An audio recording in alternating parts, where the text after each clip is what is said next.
Bien, una vez que nosotros pues ya conocemos un poquito a esos grupos asilo, a los que estamos hablando en este caso cetonas y aldehídos, ya sabemos nombrarlos, ya conocemos su estructura, vamos a hablar de sus reacciones. Y para ello pues necesitamos ahora visualizar la estructura que hay entre estos dos grupos. Entonces de aquí les voy a colocar dos estructuras, una de un aldehído y la otra será pues una cetona, la cetona equivalente, ¿sí? Entonces aquí tenemos un aldehído sencillo y ahora vamos a colocar del lado derecho a una cetona, ¿va? Entonces, bueno, aquí estarían sus hidrógenos y con esto vamos a poder explicar un poquito la reactividad que tiene esto o que presentan estos grupos, ¿sí? Entonces, vamos a ver. En este caso, por ejemplo, sabemos que los carbonos presentan una carga parcial positiva, ya que hay un dipolo precisamente por este oxígeno que se encuentra en la parte superior. Ya habíamos hablado anteriormente de la estructura y demás, pero ahora vamos a ver la reactividad. ¿Quién es más reactivo, un aldehído o una cetona y por qué? Entonces, aquí para empezar, vamos a hablar de lo que se conoce como efecto inductivo. Ahí lo tenemos, efecto inductivo. ¿Esto qué es? Una vez que, bueno, ya se genera este dipolo que estamos marcando aquí, visualizamos que el carbono cargado positivamente pues cuenta con dos carbonos vecinos que les estoy marcando en rojo. Esos dos carbonos vecinos básicamente lo que pueden hacer es donar parte de su densidad electrónica hacia el carbono que presenta la carga parcial positiva, es decir, hacia el acilo. Y entonces lo que ocurre es que este carbono se vuelve menos reactivo que el carbono o el acilo del aldehído. ¿Por qué? Porque en el aldehído este hidrógeno que les estoy marcando aquí pues no puede donar la misma densidad hacia el carbono como lo hace el carbono de una cetona, ¿sí? No son equivalentes. Entonces no hay comparación. Y el único que le puede donar un poquito de densidad, pues es el carbono que tiene en este caso del lado izquierdo, ¿sí? Entonces ahí tenemos esa pequeña diferencia que a pesar de ser pequeña, cambiar un hidrógeno por un carbono, recordemos que la química es muy quisquillosa, ¿sí? Hay que prestar atención a todos estos pequeños cambios.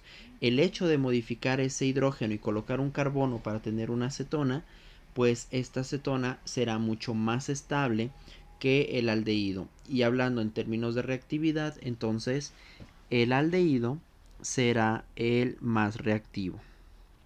Entonces, de aquí, entre estos dos, la reactividad aumenta hacia la izquierda, disminuye hacia la derecha, ¿sí? Entonces, un aldehído es más reactivo que una cetona. Entonces, aquí ganan los aldehídos. Ahora bien, nosotros podemos tener cuatro casos. Vuelvo a dibujarles el aldehído anterior. Ese aldehído va a ser reactivo, ya dijimos, pero ahora hay que hablar de la cadena. ¿Quién presenta mayor reactividad? Por ejemplo, allí tenemos a un aldehído alifático y ahora les estoy dibujando estructuras aromáticas, ¿sí? Entonces, ahora lo que vamos a ver nosotros, pues es el efecto estérico, es decir, el impedimento estérico. Y de aquí fácilmente la reactividad va de derecha a izquierda. ¿Por qué lo sé? Número uno, porque aquí está el aldehído. Y dijimos que los aldehídos son más reactivos que las cetonas correspondientes. Ahora bien, un aldehído alifático, es decir, tiene cadenas con hibridación sp3, pues va a ser más reactivo que aquellas que tengan un aromático. ¿Por qué el aromático?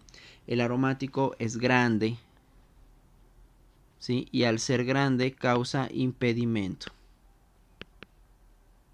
Y al causar impedimento, el carbono del acilo, es decir, este grupo, está siendo impedido o resguardado por la voluminosidad de los sustituyentes de ese aromático, ¿sí? Entonces, ahí podemos tener una segunda, ¿cómo se diría? Como un segundo ordenamiento de reactividad, además de primeramente visualizar la estructura de un aldehído o una acetona, ¿sí? El impedimento estérico. Y entonces tenemos estas dos cualidades, impedimento estérico más lo que ya habíamos dicho del efecto inductivo. Ahí. Del efecto inductivo. ¿Sí? Entonces con esto ya vemos ahora sí quién va a reaccionar mucho más fácil. Pues bien, ahora que ya tenemos una idea de quién puede reaccionar más fácil, vamos a ver los tipos de reacciones que se pueden tener. Entonces aquí vamos a ver las reacciones al acilo. ¿Sí? Recordemos ese acilo, pues es el enlace carbono-oxígeno. ¿Va? Ese es el que estamos nosotros visualizando. Ok, y de aquí vamos a tener dos grandes grupos. Uno de ellos es una adición. Adición al acilo. Y la otra es una sustitución nucleofílica al acilo. Sustitución nucleofílica al acilo. La famosa SNA.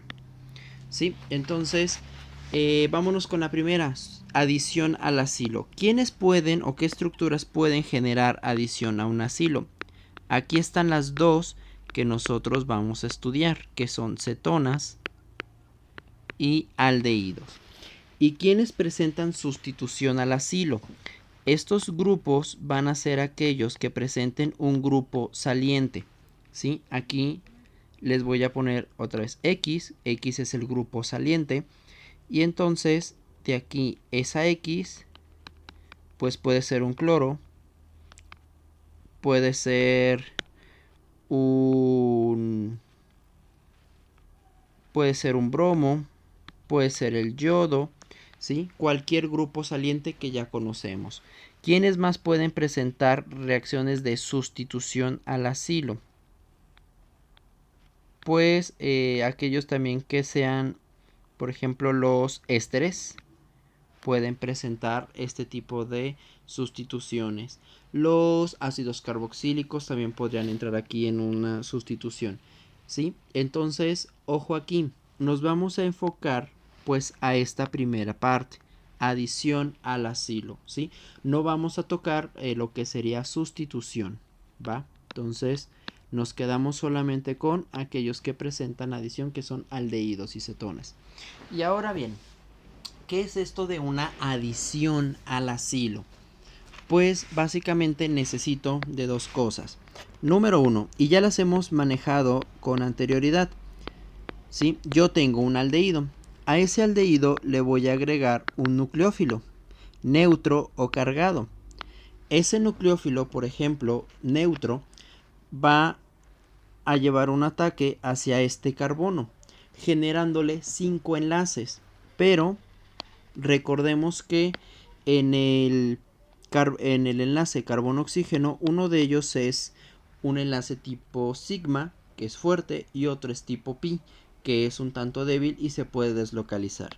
Entonces, eso me va a llevar a la generación de este intermediario. Aquí está mi nucleófilo y ese hidrógeno. Si estoy hablando de una adición al acilo de un aldehído. Y en un segundo paso, pues lo único que necesita ocurrir es una protonación, es decir, en medio ácido, la carga negativa de este alcóxido, ahora tengo un alcóxido, va a tomar a ese protón. Y lo que voy a obtener pues es un alcohol secundario, ¿sí? Que esto ya habíamos visto un poquito en clases anteriores. A partir de un aldehído, por una reducción, en este caso el nucleófilo va a actuar como un agente reductor, pues voy a obtener un alcohol secundario.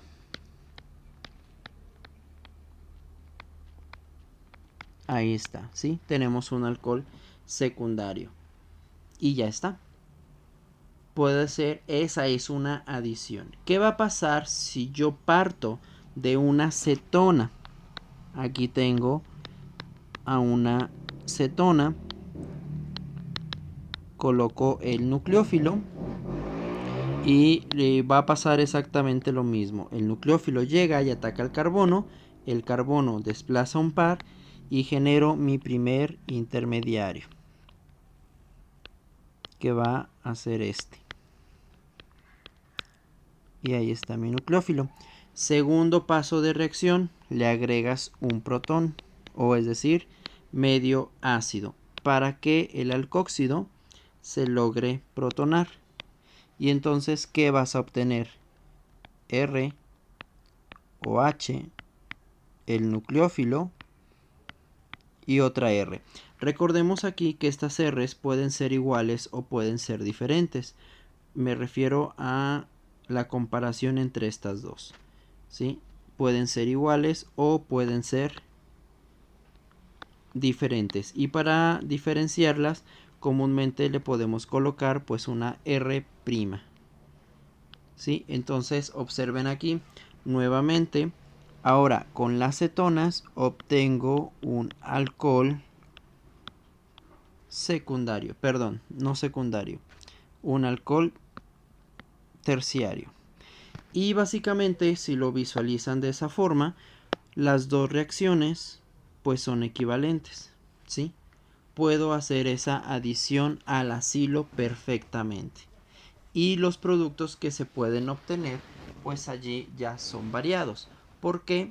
Porque yo puedo tener gran variedad de nucleófilos y adicionar este nucleófilo a los grupos acilo. Es decir, puedo generar nuevos enlaces a, por ejemplo, azufres, nitrógenos, etcétera. ¿Sí? Esas son las